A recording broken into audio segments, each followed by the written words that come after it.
उत्तर प्रदेश में होने वाला विधानसभा चुनाव इस बार बड़ा ही दिलचस्प होने वाला है। चुनाव के नजदीक आते ही पार्टी अपना घोषणा पत्र जारी कर रही है। इधर शुक्रवार को कांग्रेस ने घोषणा पत्र जारी किया और उसका नाम भर्ती विधान रखा है। यह पत्र राहुल और प्रियंका ने एक साथ जारी किया और यूपी में मुख्यमंत्री के लिए चेहरे पर उठ रहे सवाल को क्लियर कर दिया। इधर घोषणा पत्र जारी करते हुए कांग्रेस ने यूपी की जनता से 8 वादे भी किए हैं।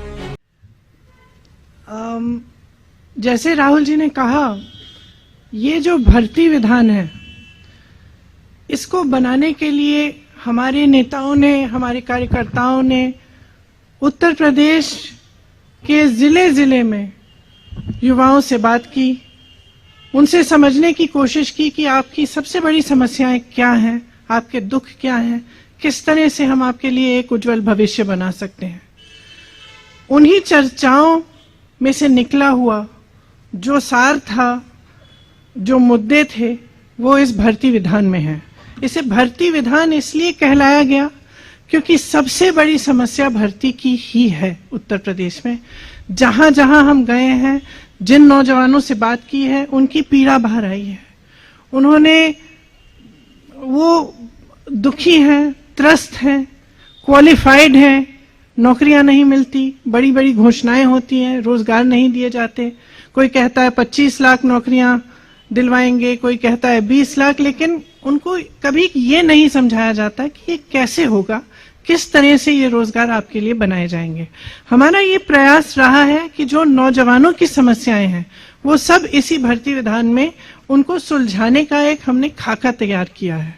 तो इसमें जिस तरह से, मैं इसके कुछ डिटेल्स आपको अब दूंगी, जिस तरह से रोजगार की समस्या है, हम कह रहे हैं, कांग्रेस पार्टी ने घोषणा की है कि हम 20 लाख रोजगार दिलवाएंगे, जिसमें से 8 लाख रोजगार जो आरक्षण के प्रावधान है उनके तहत ही महिलाओं को भी मिलेंगे।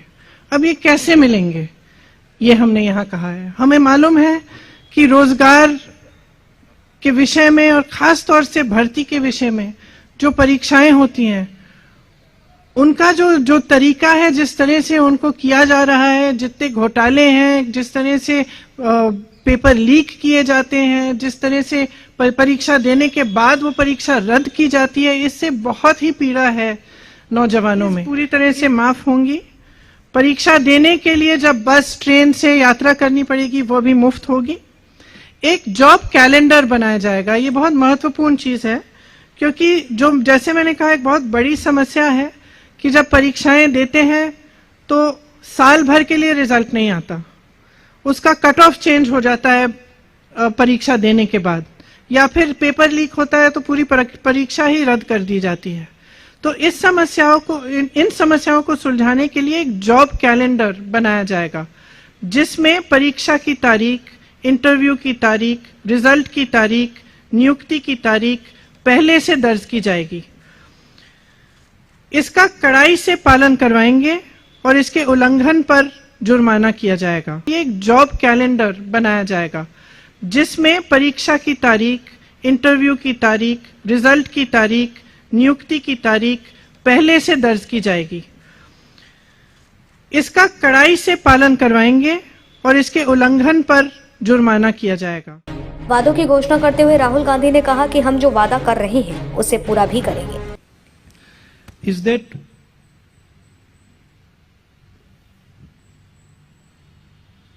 India requires a new vision. The vision that was proposed by the BJP in 2014 has completely failed. It's a disaster.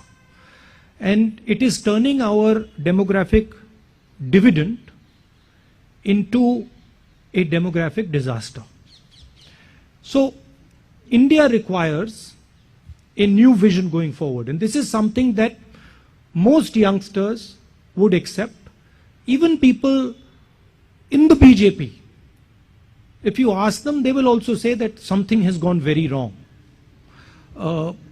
The vision that was committed has failed.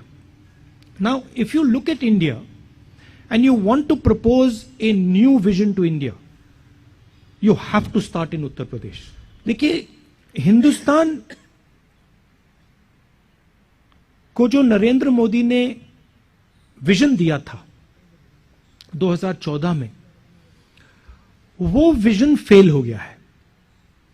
जो हिंदुस्तान की सबसे बड़ी स्ट्रेंथ है, हमारे युवा, जिसको डेमोग्राफिक डिविडेंड कहते हैं, पूरी दुनिया में लोग कहते हैं कि देखिए हिंदुस्तान के पास डेमोग्राफिक डिविडेंड है, उसको नरेंद्र मोदी जी बीजेपी ने डेमोग्राफिक डिजास्टर में कन्वर्ट कर दिया है। हिंदुस्तान को एक नए दृष्टिकोण की, एक नई विजन की जरूरत है। हिंदुस्तान को विजन कांग्रेस पार्टी ही दे सकती है, छोटी छोटी पार्टियां नहीं दे सकती हैं। और बीजेपी का जो विजन है वो देश का विजन नहीं है, वो पूरे देश को दिख रहा है। अगर आप कहें कि भाई हम आपको विजन देना चाहते हैं और फिर आपने 40 साल में सबसे ज्यादा बेरोजगारी पैदा कर दी, तो देश का विजन नहीं हो सकता है। खैर, कांग्रेस ने वादे कर दिए हैं, लेकिन ये इन वादों पर और घोषणाओं पत्र का जनता को कितना भाता है, ये देखने वाली बात होगी। न्यूज़ डेस्क, यूपी एक सोच।